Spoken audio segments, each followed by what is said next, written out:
שלום לכם, הרבה זמן לא עשינו וידאו צ'אט, אבל נדמה לי שזו ההזדמנות לחזור את זה. אני מזכיר למי שלא היה פה עד עכשיו, פה למטה או פה, כל אחד והמחשב שלו, יש את הכפתור של הגב, דרך זה אתם שולחים את השאלות. מה שנספיק נספיק, אני מצטער, לא נספיק את כולם אני מניח, כי אנחנו רואים שיש הרבה שאלות, אז כדאי להתחיל. חגית שואלת, למה לקחת גם ממעמד הביניים? זה גורם להם להיות מעמד העניים. זה הפוך, אנחנו בפעם הראשונה הלכנו למעמד הביניים אחרון. תמיד בכל פעם שלמדינה היה חסר כסף, היא הלכה קודם כל למעמד הביניים. אנחנו הראשונים שהלכו קודם לאחרים. הלכנו לעשירים, אמרנו, אנחנו משלמי מס יסף, לא יקבלו קצבת ילדים. הלכנו לרווחים הכלואים, התחלנו לקיים על זה משא ומתן. הלכנו לוועדים, הוצאנו 1.5 מיליארד שקל מההסתדרות, מהוועדים הגדולים. הלכנו לכל אלה שאף פעם לא הלכו אליהם, כי תמיד הלכו קודם כל למעמד הביניים. אנחנו שינינו את חוקי המשחק בדבר הזה, ואנחנו דואגים לזה שמעמד הביניים לא יהיה הכיס היחיד שמתוכו ייקחו כסף בכל פעם. אז כל מה שאנחנו עושים היום זה לדאוג לזה שמעמד הביניים לא יהפוך למעמד העניים, ושאנשים ידעו שמישהו שומר עליהם ושיש יד אחראית על ההגה, ויש פה הנהגה אמיתית שלא משחקת עם הכסף שלהם, אלא לוקחת אותו ברצינות. אני מכיר בזה שזה כואב שמעלים מיסים. לא העלינו אותם בכל כך הרבה. הכאב הזה הוא זמני מאוד, זה יעבור שנה, שנה וחצי, אנחנו יוצאים מהצד השני, ואז יש לנו מדינה שמנוהלת היטב, שהיא אחראית, ושכל אחד מכם יכול לדעת שהעסק לא יתפורר סביבו. יש איזה ערך גם כלכלי וגם חברתי, ומעמד הביניים הישראלי יודע שמי שהבטיח לשמור עליו, אכן שומר עליו, ולא לוקח קודם כל ממנו. אריק שואל, איפה הכסף? מצאת אותו? כרגע מצאנו איפה אין כסף, ואנחנו את זה פותרים. הדרך היא ללכת לתוך המקומות הבריאים במשק, לפתור את הבעיה הראשונית. ברגע שנפתור אותה, נצא מהצד השני, ואנחנו נוכל לדאוג לזה שכסף יחזור לאנשים. הגזרות האלה הם לא לתמיד, זה דבר זמני. יש חברי נפתלי בנט אומר, יש דימום, עשינו חוסם עורקים. עשינו חוסם עורקים, נצא מזה, נמשיך הלאה. מיטל אומרת, שקרן תתפטר, אתה לא ראוי להיות שר האוצר, מזל שלא בחרתי בך, חתיכת אפס, תקצץ מהשכר שלך ושל כל השקרנים שיושבים איתך בממשלה. מיטל, יש לי ולך הזדמנות לנהל דיאלוג באמת. לדבר. שר האוצר יושב ואומר, בפעם הראשונה אי פעם יש לך הזדמנות לדבר איתי, לשאול אותי, לדבר על מה שמטריד אותך, במקום זה את בוחרת סתם לקלל בשביל מה זה טוב. ואם את כבר שואלת, אז בפעם הראשונה אי פעם אני גם קיצצתי 10% משכר השרים והח"כים, כולל השכר שלי, כדי שאנשים יבינו שאנחנו לא רק לוקחים מאחרים. אז גם העובדות לא נכונות וגם בשביל מה לך? מה יצא לך מזה שקיללת אותי עכשיו, חוץ מזה שדיברו עלייך? אפי שואל, אני כחרדי שואל אותך בתום לב, למה אתה תמיד מכליל את כל החרדים? רוב החרדים כן עובדים ורוצים לעבוד ורוצים להשתלב בשוק העבודה, אז למה? תראה אפי, קודם כל אני שמח על כל חרדי שעובד. זה חשוב, זה טוב למשק, זה טוב לכם, זה מוציא ממעגל העוני, הקצבאות מנציחות עוני והעבודה מוציאה אנשים מהעוני. סטטיסטית למרבה הצער אתה טועה. נכון שיש יותר ויותר חרדים שעובדים, אבל רוב הגברים החרדים לא עובדים, אנחנו צריכים להוציא אותם לשוק העבודה, אנחנו צריכים שהם יתגייסו כדי שהם יהיו חלק מן הישראליות.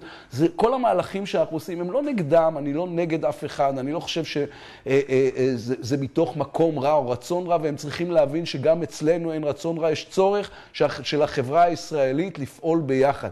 כל מחקר כלכלי שמונח בפניי כשר אוצר מוכיח שוב ושוב את אותו דבר. אם לא נכניס את הגבר החרדי והאישה הערבייה למעגל העבודה, הכלכלה הישראלית בטווח הארוך לא תוכל להמשיך לשאת על גבה את העול הזה, ואני אומר, ואין שום דבר שהוא סותר את הדת ברעיון של עבודה. תורה ועבודה זה אחד מהכללים הגדולים של היהדות. הרמב"ם היה רופא והספיק גם להיות הרמב"ם. ענבל שואלת, האם כאשר נקטין את החור בתקציב המדינה, המיסים ירדו חזרה, המע"מ יבוטל ולא נצטרך לשלם מס על מים, אגרה על טלוויזיה וכו' וכו'? כי בינתיים היא אומרת, יש אשליה שכל עניין המיתון הוא של 2 נטו וזה רחוק מהמציאות. קודם כל, ענבל, זה פחות משנתיים. אני אומר שזה ייקח פחות משנתיים, וככל שנוציא את המשק מהבוץ הזה, נוכל לבטל עוד ועוד. אני לא אוהב את המילה, אני משתמש במילה גזרות, כי כולם משתמשים בה, אבל המילה היא לא גזרות, זה תיקונים. כן, זה צורך כואב לגבות יותר כסף מהציבור, אבל זה דבר שהוא נועד לעבור בור שהוא מאוד ספציפי. הכלכלה הישראלית בסך הכל בריאה, הצמיחה בסדר גמור, הצריכה, ולא רק הצמיחה בסדר גמור. ברגע שנצא מזה, נוכל לתת עוד ועוד ולהיטיב יותר ויותר עם האנשים, כי מגיע להם, הישראלים הם אנשים שעובדים מאוד קשה, הרבה שעות, ומן הראוי שהם יקבלו מהמדינה שלהם יותר. אני אגיד לך עוד משהו. זה לא נכון שאנחנו רק לקחנו. כולם אומרים, רגע, קיצצתם בחינוך. לא קיצצנו בחינוך, הוספנו לחינוך 4.5 מיליארד שקלים, כי כל כך חשוב לנו לתת לאזרחים ככל האפשר, גם בנסיבות הקשות הנוכחיות. יוסי, שאלת השאלות, למה לא לקצץ אך ורק מהעשירון העליון והטייקונים? יוסי, תראה, מה זה לקצץ מהעשירון העליון ומהטייקונים? גם אותי מרגיז כשאני מגלה תספורות ושאנשים עושים לעצמם הסדרי חובות, וכשאתה מגלה את אלה שקוראים להם אצלנו הטייקונים, מסדרים לעצמם כל מיני הקלות מס מופרזות.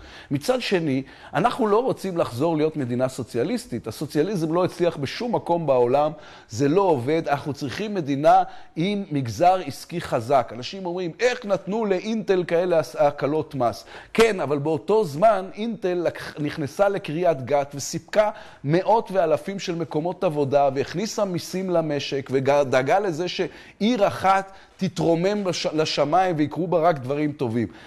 אבל התחיל הגל הזה שאומר מה פתאום נותנים לטייקונים, מה פתאום נותנים לטייקונים. אז כשאינטל רצתה לפתוח עוד מפעל בבית שאן, אז מדינת ישראל אמרה לא, כבר אנחנו לא רוצים לתת כל כך הרבה. אז אינטל הלכה ובמקום בבית שאן פתחו את המפעל הזה באירלנד. אז עכשיו יש אירים ממקומות עבודה ואירים שיש להם מעגל שני של ספקים ושל כל האנשים שמקיפים מפעלים גדולים. אנחנו לא צריכים לרדוף את המגזר העסקי, אנחנו צריכים לעודד את המגזר העסקי, כי בסופו של דבר הוא מספק מקומות עבודה, ועבודה היא המפתח הגדול לחברה בריאה. כל השאלות נעלמו לי, אוקיי. בתל שואלת, איפה מה שהבטחת שתדאג למוגבלים, אני לא רואה שאתה דואג להם.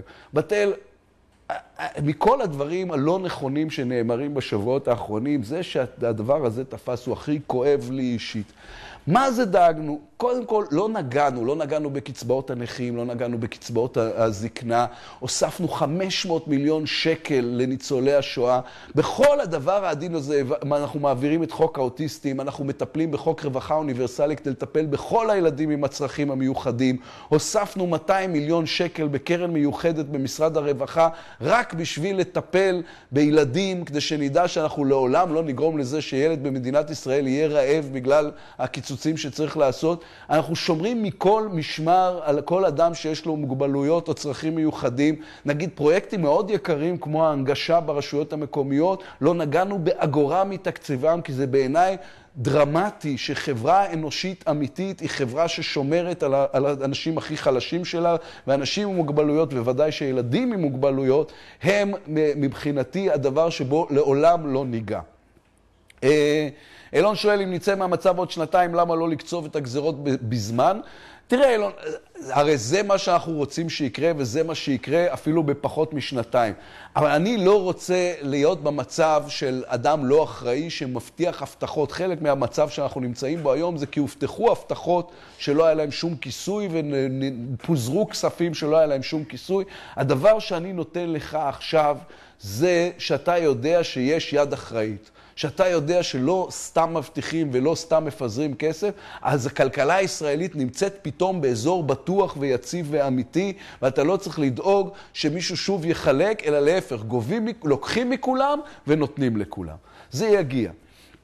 יוסי שואל, ראיתי עכשיו בוויינט שהחרדים מפגינים עכשיו בירושלים נגד גזרות הגיוס. גיוס זה לא גזרה. יושב פה הבן שלי, הוא התגייס לצבא, אני התגייסתי לצבא, הבן השני שלי התגייס לצבא. אף אחד לא יכול לקרוא לגיוס גזרה, להיות חלק מהמדינה הזאת, לשרת את המדינה שבה אתה חי, לדעת שלא אחרים מסכנים את חייהם בשבילך, זו לא גזרה, זה חלק מלהיות ישראלי, ואיש אינו זכאי מבחינה מוסרית להגיד שהוא פטור מזה, מפני שזה הופך אותנו לחברה לא הוגנת, אנחנו לא נסבול את זה. אתם רוצים הבטחות שקוימו, בגלל זה יושבת עכשיו הוועדה, ועדת פרי לשוויון בנטל, בגלל זה אנחנו נגשים את ההבטחה שלנו ויש שוויון בנטל במדינת ישראל. שאלה אחת, מה שואל שי? מה עם הנכים שגם ככה הקצבה שהם מקבלים לא מספיקה לכלום? עכשיו אתם גם מעלים את המע"מ ל-18%. בקצב הזה באמת נכים, קשישים וניצולי שואה יצטרכו להחליט מה חשוב להם, אוכל, תרופות או חשמל, די לפגיעה בחלשים. שי, אני מסכים איתך ולא תהיה פגיעה בחלשים. אני אומר את זה שוב, לא נגענו בכספים שהוקצבו ושמיועדים לשמור על השכבות המוחלשות במדינת ישראל, כי זה קודש הקודשים. אנחנו כן הלכנו למקומות שבהם הקצבאות החליפו תרבות של עבודה. ישראל לא צריכה תרבות של קצבאות, אלא תרבות של עבודה. אבל האנשים המוחלשים ביותר בחברה, אנשים שסובלים מנוחות או ממוגבלויות, אנחנו לא ניגע בהם, אנחנו נשמור עליהם, ואם הם ייפגעו מדבר כללי כמו המע"מ, אז אנחנו גם נדאג להם לדברים כמו ביטחון תזונתי, כי זו חובתנו כחברה. צריך לזכור עוד דבר, שי. צריך לזכור שהכסף בשביל לעזור לשכבות המוחלשות בא ממעמד הביניים הישראלי. זו הסיבה שלמרות כל מה שאמרו לך, אני ממשיך כל הזמן לשמור על מעמד הביניים הישראלי, על מצבו הכלכלי, לדאוג לזה שהוא לא יהיה היחיד שמשלם, מפני שכספי המיסים שלו הם אלה שדואגים למוחלשים. להגיד צריך לדאוג לחלשים, זה לא חברתי, זה רק אמפתיה. אמפתיה זה דבר מאוד חשוב. ולהיות עם לב אוהב אל אנשים מוחלשים זה דבר, אני גם מרגיש ככה וזה חשוב לכולם. אבל גם צריך להיות מאחורי זה בסיס מעשי. הבסיס המעשי אומר כספי המיסים של מעמד הביניים, כספי המיסים של האזרחים העובדים, מממנים 82% מהכנסות המדינה. אנחנו צריכים לטפל בזה שהכספים האלה ימשיכו להיכנס, בגלל זה צריך לשמור על מעמד הביניים הישראלי, זה מה שאנחנו עושים עכשיו, כדי שנוכל לטפל באנשים החלשים. יונתן שואל, אשמח לדעת מה התוכניות שלך לגבי דירה לזוג צעיר שעובד, לומד, משרת במילואים, ואין לו מושג איך לחסוך 300,000 שקל להון עצמי לדירה, שלא לדבר על תשלום חודשי. יונתן, זו תוכנית הדיור הגדולה שלנו. זו הסיבה שהקמנו את קבינט הדיור, אני עומד בראשו יחד עם שני שרים, שר הפנים גדעון סער, שר השיכון אורי אריאל, שלושתנו, הטריומווירט כזה שמתעסק בדבר הזה. כבר התחלנו לשבת ולעבוד ביחד. המטרה היא שאנחנו ניקח אדמות של מינהל מקרקעי ישראל בעלות אפס. לא בעלות נמוכה, בעלות אפס, נבנה דירות להשכרה. נעשה פרויקטים בכל הארץ, כבר יש פרויקטים שמתחילים בראש העין, במודיעין, ליד תל השומר, שהמטרה שלהם להוזיל עוד ועוד את הדירות. זה לא לוקח יום, זה לא לוקח יומיים, אבל בשנה וחצי הקרובות אתה תראה יותר ויותר התחלות בנייה, שהמטרה שלהם, הרי אם בונים להשכרה, זה גם מוריד את מחירי הדירות לקנייה. זה הפרויקט הגדול שלנו, להוזיל את מחירי הדיור לזוגות צעירים במדינת ישראל. אנחנו לא נרפה מן העניין הזה, זו הבטחה שאני נחוש לקיים, היא אחד המפתחות הגדולים של כל הקדנציה הזו. ענת שואלת, מה עם מנועי הצמיחה של המשק בתוכנית הנוכחית שתמנע את המיתון שיכול להיגרם ממנה? ענת, אין לנו סכנה של מיתון. אין לנו סכנה של מיתון, ובניגוד לכל מה שאומרים לך, אין פה צנע. התקציב הנוכחי, עם כל הדיבורים על זה שזה תקציב של קיצוצים, הוא תקציב שגדול יותר מהשנה שעברה ב-22 מיליארד שקלים. אנחנו משקיעים הרבה יותר כסף בשירותים ציבוריים, בהוצאה ציבורית לאזרחים, ממעונות יום, דרך חינוך ואפילו ביטחון, מפני שאנחנו מבינים שאי אפשר ללכת לצנע. הצנע זה דבר שלא עבד. מה הם מנועי הצמיחה? השוויון בנטל זה מנוע צמיחה. למה? כי זה יוציא את החרדים לשוק העבודה, וככל ששוק העבודה גדול יותר זה מנוע צמיחה. הורדת מחירי הדיור זה מנוע צמיחה. למה? כי יבנו פה יותר, וכשבונים פה יותר, אז אנשים, אז קוראים דברים. כל הורדת המחירים, ועדת הריכוזיות, מה זה אומר? במקום חברות פירמידה שעושקות את האזרחים, יהיה פה עסקים הוגנים שיתנו הזדמנות לעסקים קטנים, ואנחנו נלווה את זה בתוכנית סיוע שלמה לעסקים קטנים, כדי שאנשים יוכלו לפתוח חנות, ובחנות יהיה עוד עובד ועוד עובד, ובמקום 3 מובטלים יש לנו חנות עם בעל הבית ו2 עובדים. אנחנו עושים סדרה של עבודות למען עסקים קטנים ופעולות למען עסקים קטנים. ככל שנעלה את התחרותיות, זה מייצר צמיחה. למה? מפני שאם מחירי המזון יורדים, אז עוד מישהו יכול לפתוח עוד סופר קטן או עוד חנות מכולת, ושוב, זה מעלה את מספר העובדים במשק. כל הפעולות שלנו הן פעולות צמיחה. אגב, כבר עכשיו השוק מגיב מאוד טוב לתוכנית הכלכלית. אני לא יודע אם עקבתם היום, אני לא יודע אם אתם יודעים או מעניין אתכם להתעסק במספרים האלה, אבל הצמיחה במשק ברבעון האחרון, שמתוך זה כבר חודשיים אני שר אוצר, מתוך 3 חודשים היא 2.8%, זאת אומרת, והצריכה עלתה ב3 חודשים האחרונים ב5.6%, זאת אומרת, אנשים מבינים שהכלכלה מנוהלת, למרות כל השיח הפופוליסטי, אנשים מבינים שהכלכלה מנוהלת ביד בטוחה ובאופן אחראי, ומגיבים לזה טוב. זו גם הסיבה שהנגיד סטנלי פישר הרשה לעצמו להוריד את הריבית. אתה יודע, הלכתי עכשיו לאיזה ז'רגון כלכלי מוגזם. מה שאני אומר לכם זה שכל האינדיקטורים המקצועיים מוכיחים שאנחנו משק בצמיחה ולא משק בנסיגה או במיתון. יוני אומר, אנחנו מוכנים לשלם אם צריך, אך אנחנו לא מוכנים להיות פריירים ולשלם על נהנתנות ועל הצעות מיותרות. אנחנו רוצים ודורשים שתתייחסו לכל שקל שלנו ביראה לפני שאתם מוציאים אותו. יוני, אתה צודק מאוד מאוד. חלק מהבעיה במשק הישראלי זה לא ההוצאות, אלא תחושת אי ההוגנות. התחושה של אנשים שאומרים, לא מתייחסים לכל שקל שנתתי במיסים. אני באמת מאמין שאם הישראלים, מעמד הביניים הישראלי היה אומר, כן, לוקחים את הכסף שלי, את המיסים שלי, ומשקיעים אותם בחלשים, הוא היה נותן בשמחה. הישראלים הם אנשים טובים, והישראלים הם אנשים אכפתיים, והישראלים הם אנשים שליבם יוצא אל החלשים בחברה. מה שמעצבן אותם, ובצדק, זה כשלוקחים את הכסף שלהם ומבזבזים אותו על שטויות. ואת זה אנחנו מונעים היום. בגלל זה, אחרי כל הביקורות שהיו לאנשים על ההסדר שלי עם ההסתדרות ועם עופר עיני, בסופו של דבר ההסתדרות נתנה 1.5 מיליארד שקל לקופת המדינה במקום לקחת. בגלל זה לא הייתה ברירה, אז כן קיצצנו בתקציב הביטחון, תאמינו לי, ידי רעדה כשעשינו את זה. אבל הבנו שאנחנו צריכים להתייחס לכל שקל ביראת כבוד, כי זה הכסף שלכם. אנחנו רק אחראים לנווט אותו למקומות הנכונים. זה לא כסף של האוצר, זה לא כסף שלי, זה לא כסף של הממשלה, זה הכסף שלכם, וכך אני מתייחס אליו. זו הרצינות שבה אני לוקח את העבודה שאותה אני עושה היום. חיה, יאיר, היא אומרת, אני שכנעתי את אבא שלי בן 84, ניצול שואה, להצביע עבורך בבחירות. בכל יום שהוא מדבר איתי, הוא שואל אותי, מה יהיה? רצינו עתיד טוב יותר והתאכזבנו. חיה, קודם כל תגידי לאבא, אני לא יודע אם הוא נצרך או לא נצרך, אבל תגידי לאבא שמאז נכנסתי לתפקידי, העלינו ב-500 מיליון שקל, 500 מיליארד שקל, את הכספים המיועדים לניצולי השואה.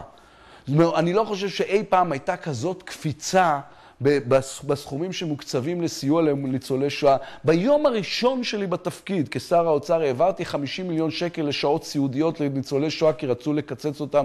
אני לא אתן שיגעו בניצולי שואה. אני בנו של ניצול שואה, אבא שלי היה יושב ראש יד ושם, זה חלק מהמחויבות המוסרית שלי. אם אני הייתי חושב שיקחו אגורה אחת מניצולי השואה, הייתי הופך את השולחן בעצם על עצמי, על משרד האוצר. מעיין פרילוק, יש עיתונאית כזאת, אולי זה יהיה או לא. היא אומרת, מר לפיד, כיצד הגזרות הכלכליות והעלאת המיסים ישפרו לדעתך בסופו של דבר את מצבו של מעמד הביניים? מעיין, קודם כל בואי נזכור שהדבר הכי גרוע לכלכלה זה כשאנשים מרגישים שהיא לא מנוהלת באופן אחראי מספיק. כשאנשים אומרים לעצמם, מבזבזים את כספנו, או לוקחים בעת מה זה גירעון גדול, כשלוקחים הלוואות מן העתיד, כשלוקחים הלוואות מהילדים שלנו. אנשים שיודעים שהכלכלה שלהם מנוהלת באופן אחראי, בסופו של דבר יודעים גם שאפשר להשקיע, שאפשר לבנות, שאפשר לצמוח. העובדה שמעמד הביניים הישראלי רואה שבפעם הראשונה מזה שנים ארוכות לא לוקחים רק ממנו. אנחנו לקחנו מכולם ולקחנו מכולם לפני שלקחנו ממעמד הביניים. לקחנו מהטייקונים, לקחנו מהוועדים הגדולים, לקחנו מכל אלה שאף אחד לא העז להתקרב אליהם. נגענו בקצבאות הילדים, ניגשנו לכספים היהודיים של החרדים, קיצצנו באופן דרמטי את תקציב הישיבות. לא התחלנו במעמד הביניים, הגענו בסוף למעמד הביניים, גם למעמד הביניים, כי היינו מוכרחים להציל את המשק. כשיש תחושה של הוגנות וכשיש תחושה של אחריות, זה מרים את המשק ואת הכלכלה הישראלית, ועובדה היא שכל הפרמטרים המקצועיים מגיבים מיד כשאנשים מבינים שיש יד אחראית על ההגה. מעיין אומרת, זה לא אותה מעיין, זה מעיין אחרת. מה אפשר לקנות לילד ב-145 שקלים? למה דבר ראשון קיצצת לילדים? כי אין להם איגוד, הילדים הם העתיד שלנו. אני מסכים מעיין. הילדים הם העתיד שלנו, והורים הם האנשים, הם הגוף שאחראי על ילדים. אדם צריך, אם אתה מביא ילדים לעולם, זו האחריות הגדולה ביותר שלך. מכל הדברים שלקחתי עצמי בחיי, אני תמיד זוכר זה שהעובדה שיש לי 3 ילדים, זה מרכז האחריות שלי, אני אחראי עליהם. אדם לא צריך להביא ילדים לעולם ולהגיד שמישהו אחר ישלם את החשבונות. הקצבאות לא מונעות עוני, הקצבאות מנציחות את העוני. משפחות שיש בהם ילדים שכולם חיים רק מקצבאות, הן משפחות שלא יחלצו ממעגל העוני. מה שאנחנו צריכים זה להגיד להורים שלהם, אתם אחראים על ילדיכם, ואתם צריכים ללכת ולעבוד ולפרנס אותם, ולאפשר להם חינוך נכון. המדינה כמדינה, יש לה תפקיד מול הילדים. מערכת החינוך היא תפקידה של המדינה מול הילדים. אגב, גם הצבא הוא לא רק התפקיד של הילדים, אלא גם התפקיד של המדינה מול הילדים. יש לנו תפקיד מול הילדים, אבל פרנסתם של ילדים היא קודם כל אחריות הוריהם. הם לא יכולים להתחמק מזה. מה זה קצבאות ילדים? קצבאות ילדים זה להגיד, לי יש ילדים, אבל מישהו אחר אמור לשלם את חשבונותיהם. מי זה המישהו הזה? המישהו הזה הוא מישהו שגם לא יש ילדים, והוא לוקח מהילדים שלו ונותן לילדים של אחרים. אז לא קיצצנו לגמרי את קצבאות הילדים, למרות שיש מדינות בעולם שאין בהן בכלל קצבאות ילדים. הורדנו אותם באחוז מסוים, כי אני חושב שזה מסייע לדחוף אנשים לשוק העבודה. אנחנו נעשה את זה בזהירות, ואני מדגיש, שמנו הרבה מאוד כסף בצד כדי להבטיח את זה שלא יהיה אף ילד במדינת ישראל שהוא רעב או אין לו חולצה ללבוש לבית הספר. אנחנו לא מפקירים אותם, אנחנו רק דואגים לזה שתהיה פה מערכת הוגנת. רוני אומר, יאיר, אני אברך ורעייתי עובדת. ברגע שתחנוק את הצהרונים, רעייתי תיאלץ להפסיק לעבוד, כי המשכורת לא תכסה את עלות המעונות, צהרונים ומשפחתונים. לרעייתי תהיה רק ברירה אחת להתגרש ממני, ואז היא תהפוך לממצא כושר השתכרות ותקבל סבסוד. האם אין זו התערבות גסה, חזירית וגואלית מצדך בחייה הפרטיים של אשתי? רוני, יש עוד אפשרות, שאתה תעבוד. שאתה תקום בבוקר, אתה יודע מה? הקריטריון למיצוי כושר השתכרות הוא 125% לזוג. זה 10 שעות. 10 שעות בשבוע, זהו. האם זו לא התערבות לא נעימה מצדך בחייה של רעייתך, שאתה לא מוכן לעבוד 10 שעות בשבוע? מה זה 10 שעות בשבוע?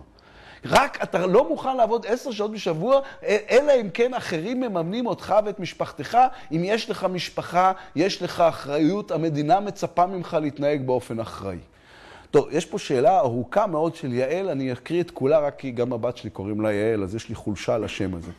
יעל אומרת, אין לי שום כוונה לכתוב דברי שנאה או נאצה, רק באמת לנסות להבין, אנחנו מעמד הביניים לא גרמנו לגירעון הזה, נכון. אנחנו מעמד הביניים עוד שנתיים, כפי שאתם מבטיחים, נתרגל כבר. לא, אתם לא תתרגלו עוד שנתיים, המצב יהיה הרבה לפני יהיה הרבה יותר טוב. אבל את המע"מ לא יורידו שוב, את מס הכנסה לא ישיבו לקדמותו, את הקצבאות לא תעלו מחדש. יש כלכלנים רבים שיכולים לתת לכם מענה ופתרונות מרובים איך לצאת מהגירעון הזה. יש תחושה שיאיר מפחד מתגובת החרדים אם יקצץ להם. יעל, אני קיצצתי כבר לחרדים יותר ממה שקיצצו להם אי פעם.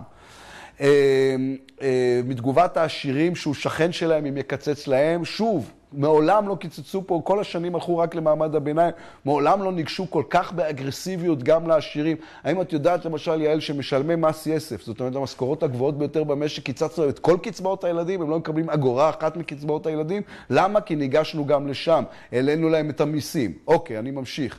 ומתגובות נוספות מאוכלוסיות שונות, הוא עכשיו שווה ערך לביבי, קפיטליסט, דואג לעשירים. האם חשבתם איך כל הגזרות האלה ישפיעו עלינו בכלל?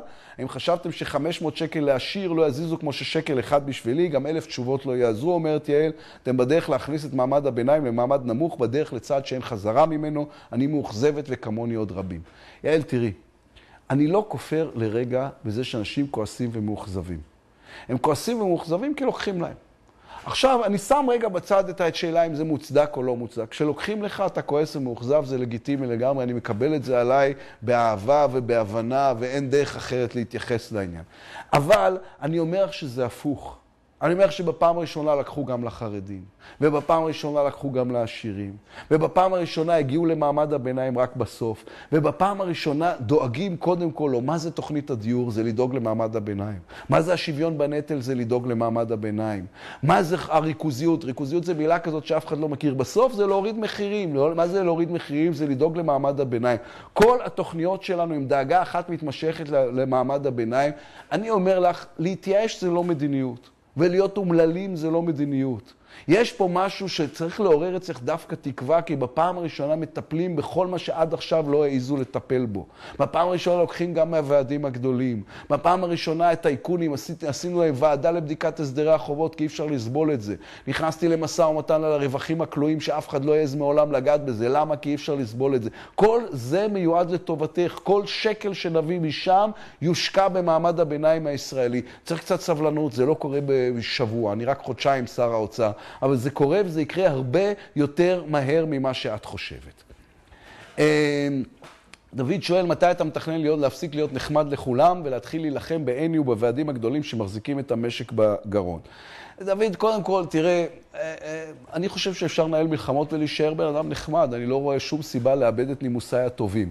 מעבר לזה, אם תסתכל על המהלך שקרה עכשיו מול הוועדים הגדולים, אנחנו באנו לעיני, עשינו איתו הסכם שבו הוא העביר 1.5 מיליארד שקלים לקופת המדינה, ועוד דחינו את הדיון על הסכם השכר הקרוב, רק נתחיל אותו ביולי 2014, זאת אומרת, הבטחנו לעצמנו 1.5 שנה של שקט תעשייתי במשק, בלי להוריד מהשולחן את נמל אשדוד ונמל חיפה, בלי להוריד מהשולחן את חברת החשמל, אנחנו נטפל בחברת החשמל, אנחנו נטפל בנמלי הים, אנחנו נטפל בכל הבעיות הכואבות. אבל לא צריך ללכת למלחמה רק בשביל המלחמה. אם היינו הולכים עכשיו למלחמה עם ההסתדרות, ההסתדרות הייתה הולכת מבחינתה, בצדק מבחינתנו, לא לשביתה כללית. שביתה כללית, לפי הערכות הכי זהירות, עולה מעל 2 מיליארד שקל ביום לקופת המדינה. מעל 2 מיליארד שקל ביום, אחרי שבוע היינו צריכים להכפיל את המיסים שהטלנו עכשיו, ולהכפיל את הקיצוצים שקיצצנו עכשיו. זה לא דבר טוב, זה לא דבר נכון, זה לא מועיל לאף אחד, ורוב הפתרונות האמיתיים נעשים בהידברות. כן, זה לא נראה, יכולתי להרוויח 3 כותרות אם הייתי מייצר מלחמה שבסופה שביתה כללית, זה רק לא טוב למשק, ואני נחוש בדעתי לעשות את הדברים הנכונים, לא את הדברים הפופולריים. שאול שואל, למה לא למסות יותר את בעלי ההכנסות הגבוהות כמוני, ולא לתקופה קצרה וקצובה, ולמה לא לבטל לגמרי קצבאות ילדים עם משכורת מסוימת ומעלה, זה יכול לאפשר אוויר לנשימה לשכבות החלשות. שאול, קודם כל, ביטלנו לגמרי קצבאות ילדים עם משכורת מסוימת ומעלה. מס יסף זה ביטוי שאף אחד לא מבין, אני חושב שכולם מכירים אותו בתור מס העשירים. זה המשכורות הגבוהות ביותר במשק, מחקנו להם לגמרי את קצבאות הילדים, כי אתה אומר, אם מישהו מרוויח בסכומים ממש גבוהים, אין שום סיבה לתת לו קצבאות ילדים. אגב, נחשב לצעד לא נוח מבחינה מיסויית, עשינו את זה כדי שאנשים יבינו שיש פה נראות בנושא השוויון. חשוב לנו שאנשים ירגישו שהמערכת הוגנת, זה לפעמים לא משנה כמה כסף תגבה מזה, מה שחשוב זה שהמערכת תהיה הוגנת. לגבי למסות יותר את בעלי ההכנסות הגבוהות, יש איזה רגע, אם נעבור מעל 50% או 55% במיסוי של ההכנסות הגבוהות, זה מושך את המשק אחורה. בסופו של דבר, ההכנסות הגבוהות, זה נורא כיף לי להגיד שבוא נרביץ לעשירים. זה לא עבד בשום מקום בעולם. אנשים שמרוויחים הרבה כסף הם גם אנשים שצורכים יותר, הם גם אנשים שמספקים מקומות עבודה, הם בהרבה מאוד מקרים אנשים שהם בעלי עסקים, ובעלי עסקים, אני מזכיר לך, מספקים מקומות עבודה למי שעובד אצלם. ליצור פה אווירה של עליהום על העשירים, בוא נשנא את העשירים רק כי הם מרוויחים יותר מאיתנו, זה אף פעם לא נכון, זה לא צודק, זה לא עבד. המדינת ישראל הייתה פעם סוציאליסטית, אז מי שיש לו קצת זיכרון יודע, זה לא עובד. אבל אם אתה מתעקש שממך נגבה יותר, אני חושב שאפשר, אני אדבר עם אגף המיסים. לא, סתם. טוב. אריה אומר, אם כבר הפרת את הבטחותיך לכל מי שבחר בך, ואם אתה יודע שקיבלת 19 מנדטים על סמך מצג שווא, למה לכל הפחות אתה לא מתנצל? אריה, כי אין לי על מה. כי לא הפרתי את ההבטחות שלי. מה שאתה רואה עכשיו זה שאני מקיים את ההבטחות שלי. אני מקיים את ההבטחות שלי כי אמרתי שלא ניקח מיד ממעמד הביניים, לקחנו מכולם לפני מעמד הביניים. כי אמרתי שנשמור, נתנהג תמיד באופן אחראי, אנחנו מתנהגים באופן אחראי. כי הסברתי שפוליטיקה חדשה זה שכשאתה לא חושב על עצמך, אלא אתה חושב על טובת המדינה קודם, וזה מה שאנחנו עושים עכשיו. הרי יכולתי לעשות מה שקרה עד עכשיו. להמשיך לחלק לכולם עד שהכלכלה הישראלית הייתה מתפרקת כמו ביוון או כמו בספרד. בספרד יש יותר מ-30% אבטלה, יש יותר מ-50% אבטלה צעירים. אתה רוצה להגיע למצב הזה? אני לא מוכן להגיע למצב הזה, כי אני רוצה שמעמד הביניים והילדים של מעמד הביניים תהיה להם עבודה. אני רוצה לשמור על אחוז תעסוקה גבוה. מה שאנחנו עושים עכשיו זה מקיימים את ההבטחה הכי יסודית שלנו לשמור על מעמד הביניים. אז כן, הוא ישלם קצת יותר. ריקי כהן המפורסמת מחדרה, מבחינת כמה שהיא מרוויחה, היא תשלם עכשיו 385 שקל יותר. אני מדבר כולל מע"מ, כולל מס הכנסה, כולל זה. אם היא ובעלה מרוויחים ביחד כ-20,000 שקל, הם ישלמו 385 שקל יותר ממה שהם שילמו קודם. יוציאו 380, כולל המס וכולל ההוצאות שלהם. אני לא כופר בזה שזה הרבה כסף. 385 שקל זה הרבה כסף, גם למי שמרוויח 20,000 שקל בחודש. אבל ב-385 שקלים היא קנתה לעצמה תעודת ביטוח מפני האפשרות שהיא תחיה ביוון או בספרד. היא קנתה לעצמה תעודת ביטוח מפני התפרקות, היא יודעת שהיא חיה בכלכלה חזקה ויציבה ששומרת עליה. זה חשוב מאין כמותו, זה גורם לצמיחה במשק שאנשים יודעים שהם חיים בתוך עולם כלכלי שאפשר לסמוך עליו. ריקי כהן לא נהנית לשלם את זה, זה מרגיז אותה, זה מכעיס אותה, היא נעלבה ממני אישית, אני מקבל את כל זה. אבל היא יודעת שהיא חיה במדינה שאפשר לסמוך עליה, זה שווה הרבה מאוד. אגב, אם היא מעשנת, אז ה-385 עולים בעוד 15 ואז זה יוצא 400 שקל, אז אני מציע לה להפסיק לעשן. דן שואל, מדוע לא בוצע קיצוץ בשמנת האמיתית של ועדי העובדים, קרי חברות החשמל והנמלים, חשמל חינם ומשכורות מפוצצות? דן, אנחנו נטפל בחברת החשמל. אנחנו נטפל בנמלי הים. אנחנו נלך לרפורמות בשניהם. אני מודה שלא את כל הרעות החולות שמעיקות על מדינת ישראל ועל הכלכלה הישראלית ב-65 השנים האחרונות, אנחנו הצלחנו לפתור בחודשיים. אני מתנצל, אמנם אני כבר חודשיים שר האוצר, אבל לא פתרתי את כל הבעיות שיש לנו. אני התעסקתי קודם בתקציב. אנחנו לא נעזוב את זה, זה חשוב מאין כמותו, זה חלק מההבטחה שלנו, רק אני מתעקש לטפל בזה באופן אחראי ולא באופן פופוליסטי. אנחנו נעבוד על הרפורמה בחברת החשמל צריכה לכלול גם את העובדים וגם את ההנהלה וגם את הציבור הישראלי וגם את הממשלה, ואותו דבר עם נמלי הים. לא נרפה מזה, אנחנו מטפלים בזה, צריך גם קצת סבלנות. גל שואל, יאיר לפיד היקר, אם טוען אתה שאתה אינך סוציאליסט, איך תסביר את העובדה שאתה ממשיך לתמוך בהיקף של עשרות מיליונים מתקציבי הציבור במערכת חינוך פרטית של החרדים, למי שלא הבין? גל, מה שאנחנו עושים זה עכשיו אנחנו מקצצים במערכות החינוך הפרטיות של החרדים, כי זה לא הגיוני שמדינת ישראל תתמוך במערכות חינוך שלא מכשירות אנשים יום אחד להיות אזרחים מועילים. בתי ספר שלא ילמדו לימודי ליבה, תתעלמו מכל הפרסומים, לא ימשיכו לקבל את הסכומים שהם התרגלו לקבל. אני אומר לכם, אנחנו נכנסנו לזה, אנחנו נקצץ ואנחנו נסביר להם שהם לא יכולים להמשיך את זה. אם אתה רוצה כסף מהמדינה, תתכבד ותכבד את הסטנדרטים של המדינה ואת האחריות של המדינה ואת מה שהמדינה מצפה ממך. זה יחסי תן וכך שהם הכרחיים. אני מכיר את זה שאריה דרעי הפיץ איזה שמועה כאילו לא נקצץ להם. זה פשוט לא נכון, אל תקנו את השמועות האלה. חן שואל, שלום יאיר, אני בעד רוב הקיצוצים שעשית. זה מאוד מקורי חן. אני חושב שהם נכונים כי אין ברירה והם כן מעודדים יציאה לשוק העבודה. אתה צודק, כמו הקטנה דרמטית של ביטוח קצבאות ילדים וחיוב עקרות בית בביטוח לאומי ובריאות. אך ישנו מס אחד שהוא מעוות מאוד, והוא מס רכישה על משפרי דיור, או אפילו לא משפרי דיור, אלא סתם אנשים שהחליפו בית. תראה, כן, מעוות אני לא יודע. זה מס שאני לא אוהב. אנחנו היינו צריכים לקצץ. כשצריך לקצץ, צריך לעשות החלטות כואבות. אתה שואל אותי ברשימת המיסים שאנחנו ננסה לבטל אותם מהר ככל האפשר ברגע שישתפר המצב, זה נמצא אצלי גבוה מאוד ברשימה.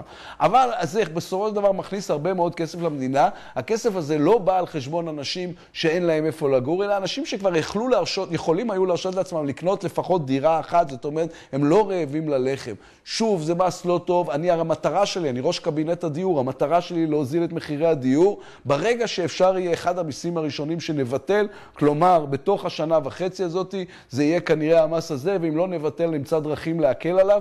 אני אומר, זה מס לא טוב, לפעמים אתה מטיל מיסים לא טובים, אני לא מסתתר מזה, ואז אתה יודע שהם יהיו הראשונים שנאלץ להוריד אותם ככל שנתקדם, כי הורדת מחירי הדיור היא מטרה שאנחנו נגשים. יאנה שואלת, היי יאיר, היי יאנה. אז אני כן בחרתי בך ובחרתי בך באמונה שלמה, שתוכל לעזור לאנשים כמוני. מה זה כמוני? אתה שואל, אנשים שמכספם האחרון מממנים לעצמם תואר ראשון ושני באוניברסיטה מובילה, ואחר כך יוצאים לשוק. לא מוצאים עבודה, במקרה הטוב מוצאים עבודה עם שכר בתחתית. אחרי זה, בעזרת השם, מוצאים זוגיות, החיים בסחירות בדירה מתפרקת, כי מחירי הדירות לא בשמיים, אלא בחלל החיצון, שלא נדבר על גידול ילדים, חברות הפנסיה שגונבות לנו כספים על ימין ועל שמאל וכו' וכו'. אותם צעירים איכותיים, אותו מעמד ביניים שעשה צבא ולא רוצה לעזוב את הארץ, אבל מרגיש שאין לו פה אופציה לחיים נורמלי. מה איתנו, יאיר? יש לנו סיכוי פה. יאנה, בדיוק לכם יש סיכוי פה. כל המערכת עכשיו זזה ומתחילה לפעול לכיוונך. יש פה מערכת שאומרת, הדיור הוא המרכז של העיסוק שלנו. למה? כי אנחנו חייבים להוריד ליאנה את מחירי הדיור. השוויון בנטל, אנחנו נקים את הוועדה, אנחנו נילחם על זה, אנחנו לא נוותר. כרגע מפגינים בירושלים 30,000 חרדים נגד זה, לא יעזור להם. למה? מפני ששוויון בנטל הוא אומר גם יציאה של החרדים לשוק העבודה, הגברת התעסוקה, הגברת הצמיחה, וזה יאפשר ליאנה לחיות יותר טוב. ועדת הריכוזיות, נושא התחרותיות במשק, יוריד את המחירים סביב יאנה. מה שיקרה לך, יאנה, זה נכון שאת תרוויחי קצת פחות בתקופה הראשונה, לתקופה קצרה, אבל המחירים ירדו בהרבה. ככל שיתקדם הזמן וככל שהתוכנית הכלכלית שלנו תיכנס לפועל. ואז החיים שלך יהיו יותר טובים. המטרה שלי, יאנה, זה שתהיה לך דירה ותהיה לך עבודה, ולחתונה אני כנראה לא יוזמן כי אנחנו לא מכירים, אבל אנחנו רוצים שתתחתנים ושיהיו לכם ילדים ושיהיו לכם טוב פה, כי בזה תלויה המדינה, זה הדבר שלשמו הלכתי לפוליטיקה. אני אומר לך, תאמיני לי, שאנחנו עושים כל מה שביכולתנו בשביל היאנות של מדינת ישראל, כי הם מרכז העשייה שלי, הם הדבר שעליו הלכתי לבחירות, זו ההבטחה שאנחנו נקיים. מרי שואלת, מרי יאיר, אני סומכת עליך ותומכת בך, בחרתי בך ואני בידך, ואני רוצה לדעת כמה זמן נצטרך להחזיק מעמד, מתי נתחיל לראות תוצאות ונדע שכל הגזרות האלה אינן לשווא.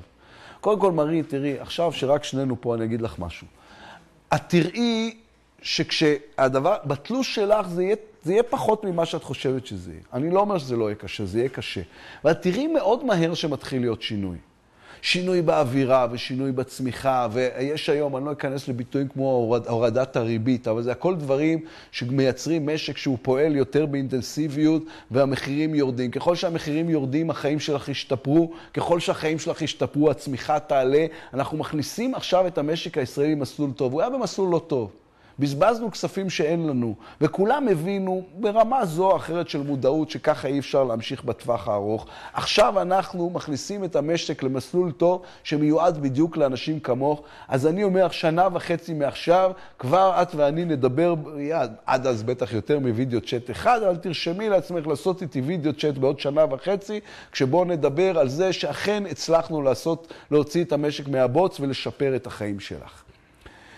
רועי שואל, שלום יאיר, מה אתה מתכנן בסוגיית הנישואים האזרחיים? האם אתה לא חושב שהגיע הזמן לחוקק משהו בנושא? בהחלט, כן רועי, אני תומך גדול בנישואים אזרחיים. אנחנו מנסים לייצר קואליציה בתוך הקואליציה. ישראל ביתנו בעד, מפלגות אחרות פחות. אנחנו נילחם על זה ונעבוד בזה ללא הרף כדי שיהיה נישואים אזרחיים, כולל אגב נישואים לחד מיניים במדינת ישראל, פשוט כי זה הדבר הצודק והנכון לעשותו. לא יכול להיות שיהיה מונופול לרבנות על נושא הנישואים והגירושים במדינת ישראל. אנשים צריכים שתהיה להם עוד אלטרנטיבה. קצת לפעמים שוכחים, אנחנו רבע מהקואליציה, אז לא כל דבר אנחנו מצליחים להעביר מיד ברגע הראשון, צריך לעשות בזה עבודה פוליטית, אנחנו עושים אותה ללא הרף. משה שואל, השאלה שלי היא, איך אתה רואה את ישראל עוד 50 שנה לפי חזונך? וואו. תראה, אני באמת מאמין בנושא של חברת מופת, משה.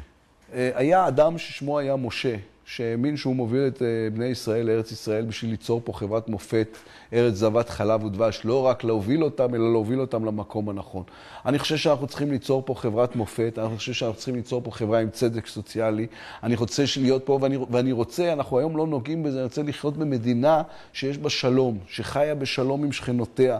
הנושא הזה איכשהו נדחק הצידה, אולי בגלל הנושאים התקציביים, אולי בגלל הכלכלה, אולי בגלל ייאוש משני הצדדים, אבל אני לא מתכונן להרים ידיים, אני בן אדם שלא מרים ידיים, משום נושא אני לא ארים ידיים מזה, אנחנו נמשיך לפעול בנושא השלום, מפני שהמפתח הגדול לחיים פה בעוד 50 שנה, איזה שנחיה בשלום עם שכנינו, זה מה שיהפוך אותנו גם למדינה חברתית יותר, כלכלית יותר, וגם צודקת ומוצדקת יותר.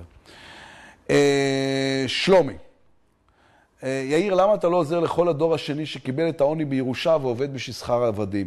שלומי, אני כן עוזר. אתה יודע איך אני עוזר? כי העלינו את תקציב החינוך ב4.5 מיליארד שקלים השנה. המפתח הגדול זה החינוך. אנחנו מחזירים את החינוך הטכנולוגי. אנחנו מאפשרים לאנשים, אנחנו נותנים להם כלים. אנחנו נותנים להם כלים להיחלץ. זו המטרה הגדולה, זו המשימה הגדולה. תשאל את שי פירון, על מה הוא, הרב שי פירון, שר החינוך, על מה הוא חולם בלילות, הוא יגיד לך שעל זה הוא חולם בלילות. על האפשרות לתת חינוך לילדים של השכבות החלשות, כדי שהם יצאו ממעגל העוני. חינוך וחינוך וחינוך, זו הדרך להוציא אנשים ממעגל העוני. קצבאות מושכות אותם אחורה, חינוך דוחף אותם קדימה, עבודה דוחפת אותם קדימה. אנחנו נלך על השמה לתעסוקה, זאת אומרת, אנחנו נגיד, אוקיי, לא כולם גמרו תיכון, בסדר?